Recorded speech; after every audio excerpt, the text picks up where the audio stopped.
everything is changing to digital. Everything is online.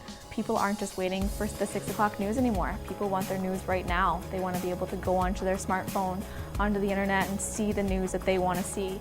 Vancouver is growing at, a really rapid rate, the Lower Mainland even, and with the tools that we're given here, we're able to cover all of that. Welcome to BCIT Magazine. I'm Radhika Sikakane. In the program, they really leave it up to you.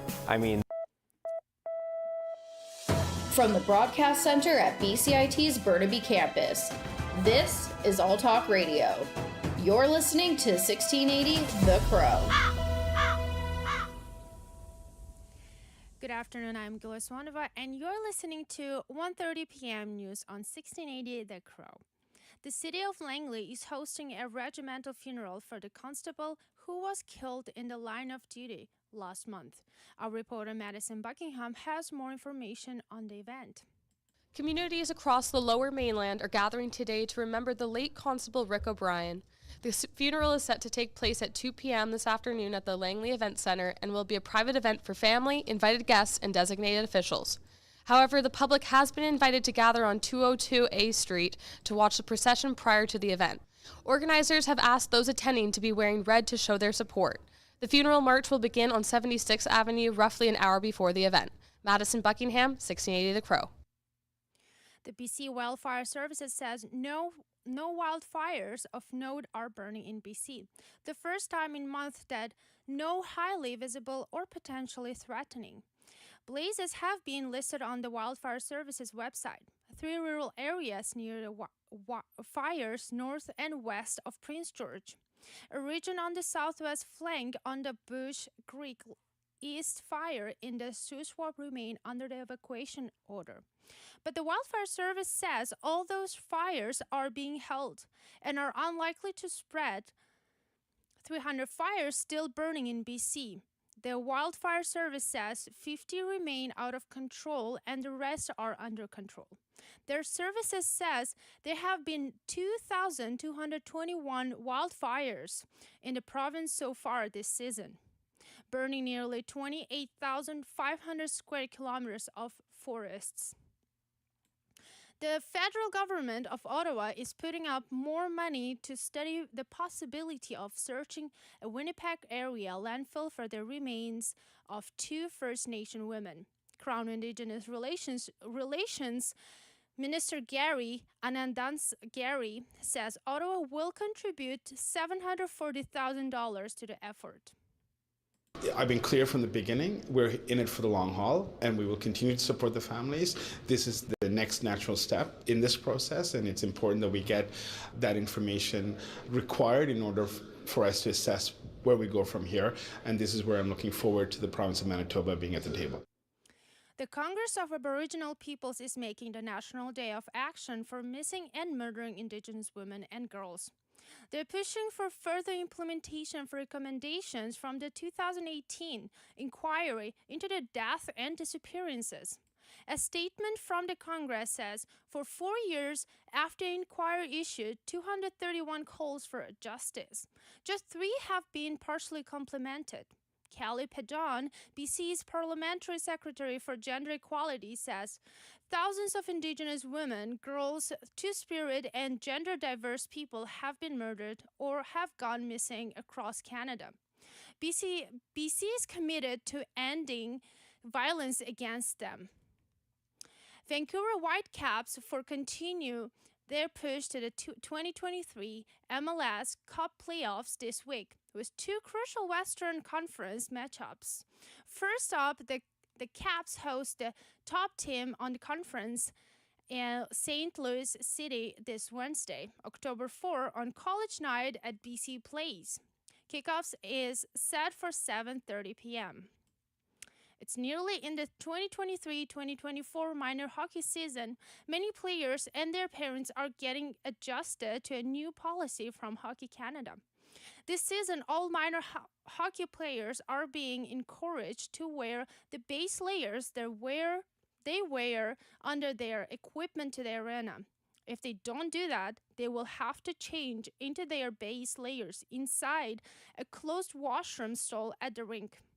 The new policy is trying to promote inclusion and respect the privacy of all participants on a team. It is now the responsibility of all coaches and team staff. This was your 1:30 news on 1680 The Crow. I'm Bruce. Stay tuned for more on BCIT's 1680 The Crow.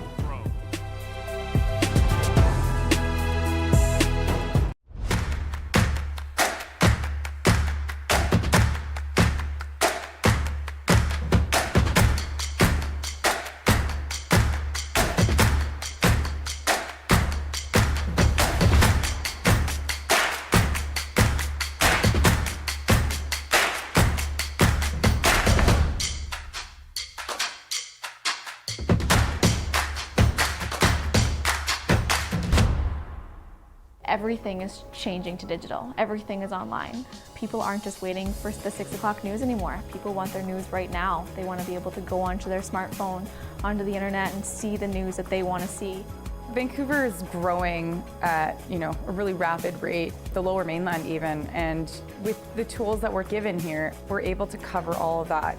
Welcome to BCIT Magazine. I'm Radhika King. In the program, they really leave it up to you. I mean, the help is there when you need it, figuring out how to use the programs like Premiere, Audition, and figuring out how to use the cameras. But it's up to you to sort of experiment and figure out what you can do when you go out in the field. They brought candles and flowers to remember the student who lost her life yesterday. Teresa May says the international community condemns Moscow. They really make sure that you know the basics and you are able to put out a quality product. I'm Brady Tretnero. And I'm Radhika King. Thank you for tuning in to BCIT Magazine.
Welcome to For the Record on 1680 The Crow.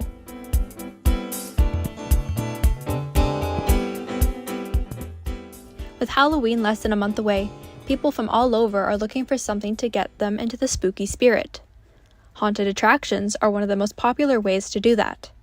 So today we're talking to Amir Mann.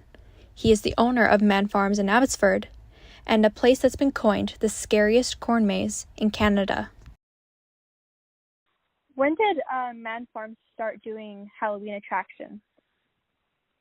We've been doing it for about, I'd say, almost 15 or 16 years. We kind of initially started it.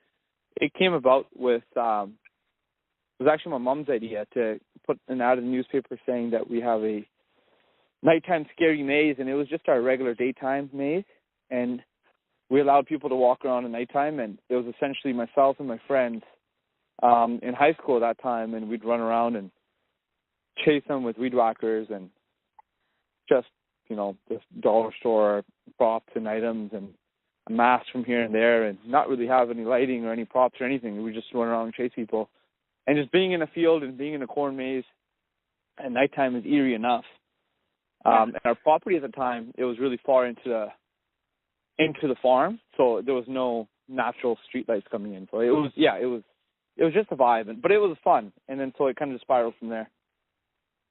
Yeah, when did it start becoming this huge thing that has all these actors and props and lighting and story? Yeah, all of it came to be to what it is now. I'd say about 6 to 7 years ago.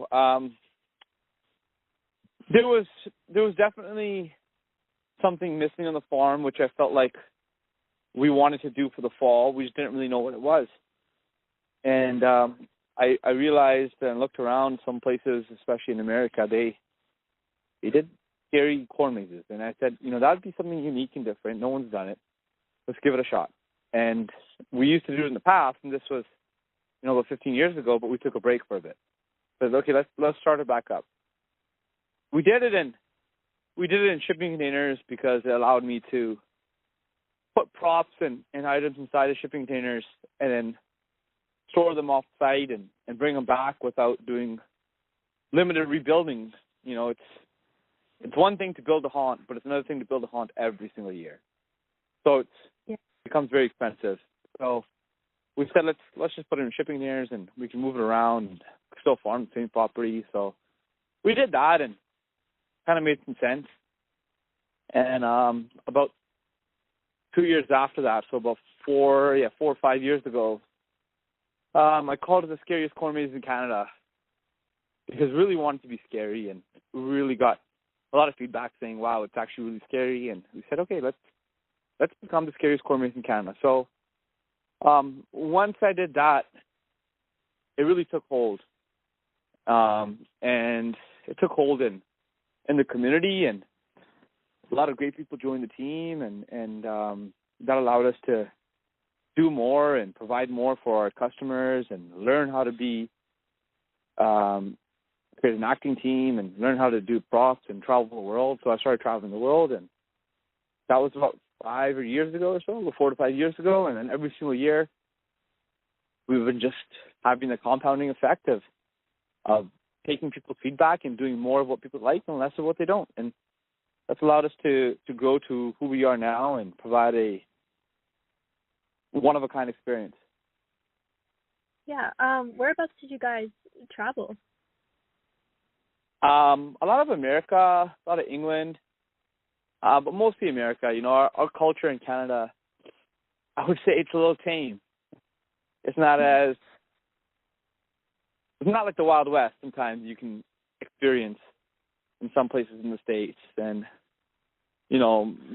Pennsylvania, Philadelphia, St. Louis, Missouri, these are just some of the areas where haunting, or New Orleans and voodoo and that type of culture is very strong, and it's been around for generations. And it's kind of built into their day-to-day, and it's been something that eye-opening experience to go see how amazing some of these farms and businesses are, and we strive to be one of those in Canada. Yeah, the States goes crazy for Halloween in a lot of places. Yep. So how do you come up with the themes that will be each year? Like this year it's the witching hour, and each kind of like the slaughterhouse, it all kind of ties back into that theme. How do you come up with that? We try to be authentic to who we are, and we want to be as true to ourselves as possible, and we're not an alien haunt. We're not we're not a zombie apocalypse. We're not a jail cell, we're a farm. So we try to be as naturally, try to naturally represent those key characters you can kind of see in history that are present on a farm and our haunt, and it allows us to create a real type of experience, and just taking inspiration from the surroundings. And I said, well, let's see what would be unique to a farm and what's been around in farms and in past in history, and kind of has the right vibe. And witches are something that were near a homestead, or they had animals that they'd slaughter, or they'd have some sort of magical time where you can see the way down. It's a sensory experience. And it kind of just had followed the theme. And also witches, I'm not sure, it's not that much common knowledge, but definitely is representative in our day-to-day. Witches became prevalent in the 1800s when the Black Plague was around, and some of the females who didn't die were condemned as witches. And the reason why was because they had black cats and they had brooms. And so the black cats would eat the mice, and the brooms were used to keep their household and their homestead clean. That's why we actually think of witches to have brooms and cats, and then they have homesteads and they had animals. So it's kind of just follows a similar theme, and just to see what was naturally prevalent in the culture that we could do, kind of how I thought of it. Yeah, that's so interesting. I actually didn't know that's how we got the broom and the cat idea of witches. That's so cool.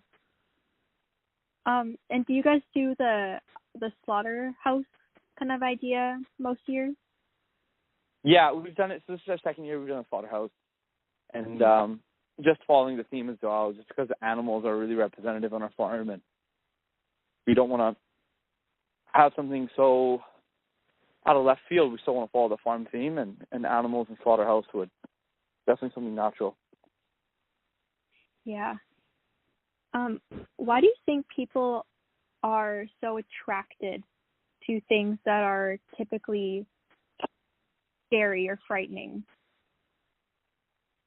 Yeah, I'm not sure if it's the attraction to the actual fear. I think it's the attraction to a different part of their imagination or a world that they don't get to experience in a day-to-day, that they get to experience when they come to a haunt, regardless if it's our corn maze. So it could be even another haunt that you've ever been to. It's just being in that moment for those 10 minutes or 20 minutes or an hour to walk through that experience, which takes you out of your current day-to-day monotony. It's that escapism, as if you will, that really brings you into a new headspace that you only get to experience this time of year. And yeah, there is some, dark arts and kind of other side of the grass type of feeling, which is you don't really get with other holidays because they're so, I'd say, not uplifting, but more bright and colorful, where this is kind of dark and underground and different. Yeah. Do you love typical Halloween scary stuff? I like to have fun. This is, for me, growing up with two older sisters and a younger brother, I've always had to, we've always kind of jumped around the corner or scared each other or played pranks, and it's always been a blast, and I've always loved to do things which involved, myself, my team, and my family, to have fun and to enjoy what we're doing. And I loved running around the corn maze when I was younger, like I explained to you. And I said, wow, that would be kind of something fun to do. And I said, let's just do more of that. And that's what it kind of evolved to become. Something which we love to do, love to scare people, and we have a lot of fun doing it. All right. Well, thank you so much. Yeah, thank you. Appreciate your time. Thank you so much. Yes, thank you so much. Enjoy the rest of your day. As a result of its scary reputation, Mans Farms is expecting another sold-out season. I'm Brooke Jensen, and thank you for listening to For the Record on 1680 The Crow.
Everything is changing to digital. Everything is online. People aren't just waiting for the 6 o'clock news anymore. People want their news right now. They want to be able to go onto their smartphone, onto the internet, and see the news that they want to see. Vancouver is growing at, a really rapid rate, the Lower Mainland even, and with the tools that we're given here, we're able to cover all of that. Welcome to BCIT Magazine. I'm Radhika Sikakane. In the program, they really leave it up to you. I mean, the help is there when you need it, figuring out how to use the programs like Premiere, Audition, and figuring out how to use the cameras. But it's up to you to sort of experiment and figure out what you can do when you go out in the field. They brought candles and flowers to remember the student who lost her life yesterday. Theresa May says the international community condemns Moscow. They really make sure that you know the basics and you are able to put out a quality product. I'm Brady Tretnero. And I'm Radhika Sikakane. Thank you for tuning in to BCIT Magazine.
Everything is changing to digital. Everything is online. People aren't just waiting for the 6 o'clock news anymore. People want their news right now. They want to be able to go onto their smartphone, onto the internet, and see the news that they want to see.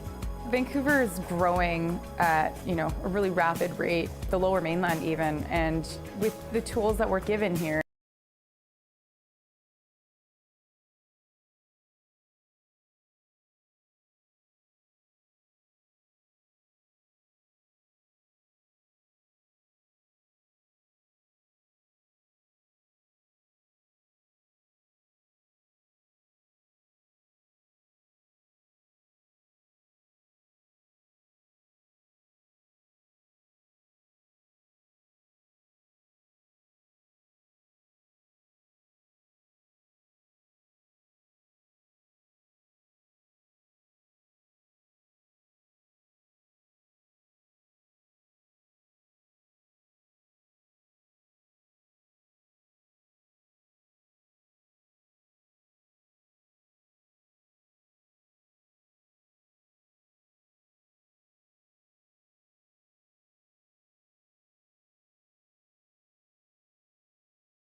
From the Broadcast Center at BCIT's Burnaby Campus, this is All Talk Radio. You're listening to 1680 The Crow. Good afternoon, I'm Nicholas Poitras, and this is your news at 2 o'clock. A Vancouver City Committee is considering a motion calling for a review of the city's protected view cones, which have historically been used to preserve the city's vistas.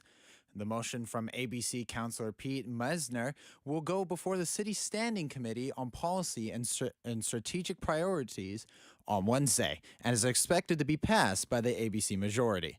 The motion asks staff to review protected viewing corridors showcasing the North Shore Mountains, downtown skyline, and surrounding water and figure out how much housing, office space, and amenities such as parks could be built in places where the view cones have become dated or have limited value. The autumn season is upon us, and mushrooms are beginning to grow and bloom here in BC. Our reporter Grace McLeod shares some insightful considerations that you should make before picking one at random.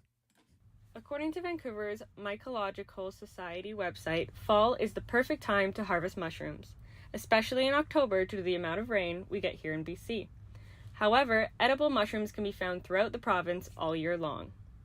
It is important to note that not all mushrooms are edible, and it is best practice to learn which are poisonous and which are safe. It is also important to note where you may collect mushrooms because BC has strict laws and restrictions on this matter. However, the Society encourages people to go out into the wilderness, learn about these mushrooms, and harvest in the right way. I'm Grace McLeod, 1680 The Crow. With more on this story, we are now joined by Grace. So Grace, what are some good places to learn about mushrooms?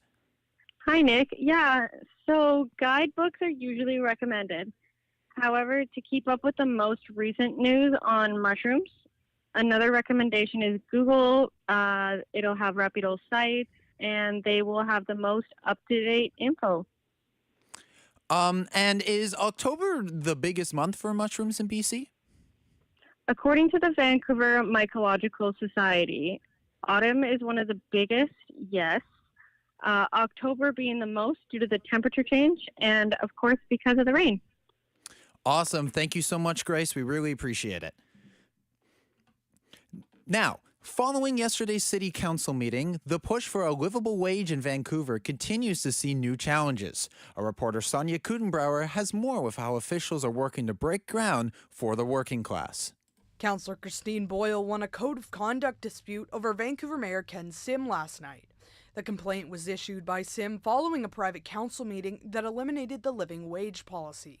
Boyle quickly spoke out after condemning the termination of the policy, which gave City of Vancouver employees a minimum hourly pay determined by Living Wage for Families BC. With rising tensions over the increasing cost of living, many are questioning why BC's minimum wage, which stands at $16.75, does not meet the estimated livable wage of $24. Councillor Boyle released a statement yesterday saying that she intends to continue fighting for the return of this policy, not only for city employees, but for all working people. Sonia Kutenbrauer, 1680 The Crow. A family member of the couple killed by a grizzly bear in the wilderness of Banff National Park says he knew something was seriously wrong as soon as he received an SOS call from their satellite device company. Colin Inglis says he got a call around 8:15 on Friday.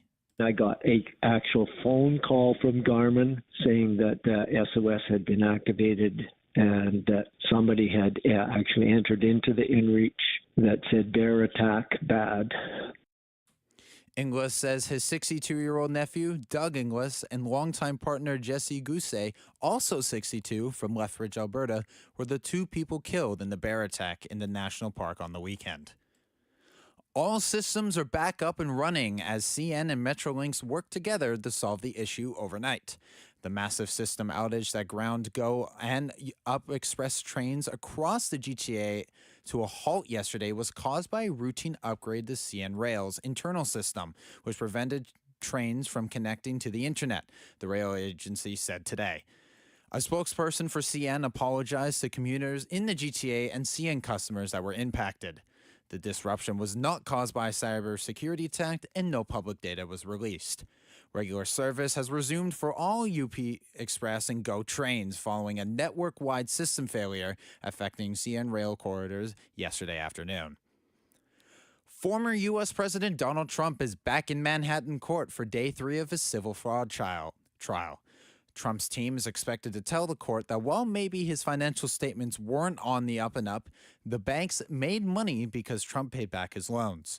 New York Attorney General Letitia James is seeking $250 million and a ban on Trump doing business in New York.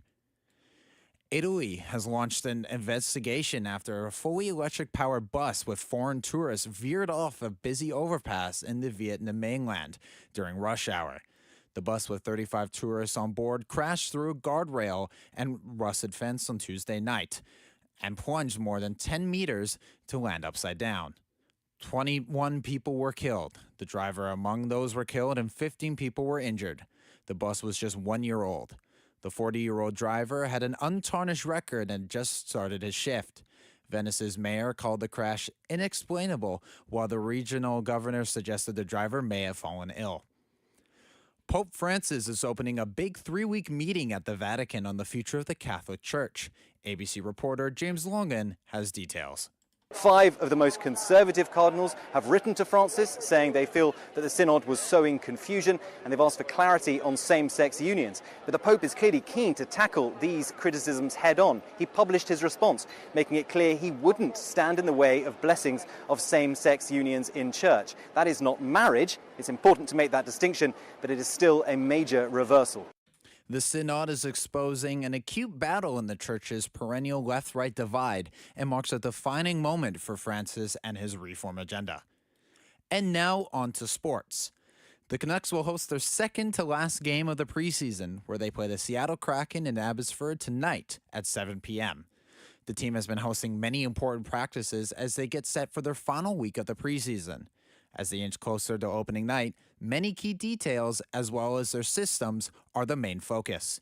Canucks forward Brock Besser is keen to make those important improvements. Our last preseason game, we played a lot better, and we keep building each and every day and working on different things in our systems. And I think it's just a matter of really nailing our system down. So we're playing predictable hockey, and I think it's felt different this whole camp, just with talking the whole coaching staff and us getting back early. I think we've been pushing each other a lot and working hard. So I just hope that it continues to show in these preseason games. And with that being said, we still have to have we have to make the most of each and every day this last week. The Vancouver Whitecaps are still pushing for the playoffs as they play the number 1 seeded St. Louis Soccer Club. The Whitecaps are currently the 6th seed, and only 2 points separate them from the 9th seeded FC Dallas. So a win is needed with only 2 matches left in the season. The game starts at 7:30 Pacific time. And on to the collegiate level, the Thunderbirds have 2 events tomorrow evening. The women's basketball team is playing on the other side of the coast as they are set to play the Memorial University Seahawks in the Seahawks tournament. Game starts at 2:30 PST. Men's soccer will try to continue their amazing play as they are set to play the University of Victoria Vikes. Game starts at 5:30 p.m. And for the weather, Vancouver is looking to be mostly cloudy with a high of 15 and a light chance of drizzle throughout the day. Thursday is looking to be much better than the last few days, with skies clearing and a high of 17. Going into the weekend, skies will be fully clear with temperatures rising from 19 on Friday to 20 on Saturday. And that was your sports and main news for this half hour. I'm Nicholas Poitras, and you're listening to 1680 The Crow.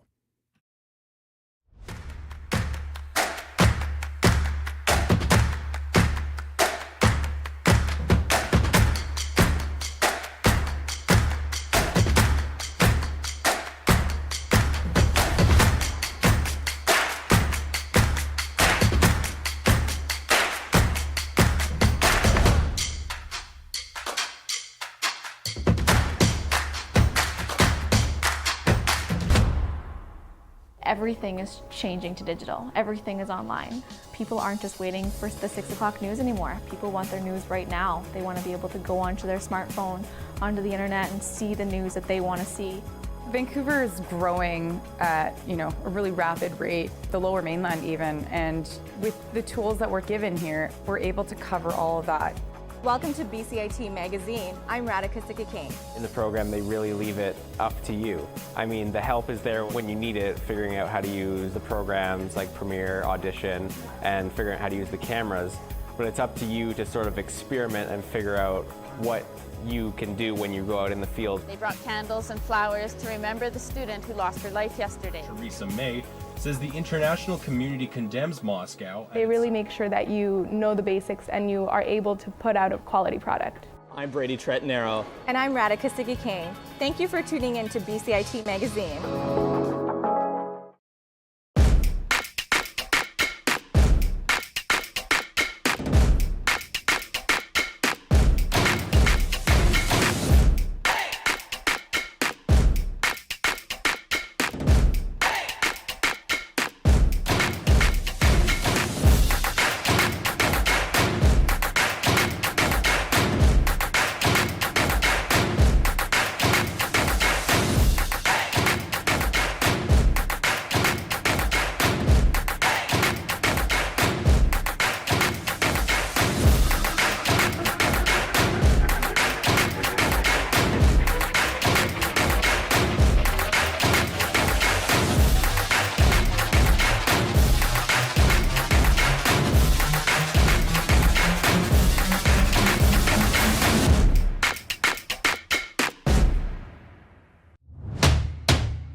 Stay tuned for more on BCIT's 1680 The Crow.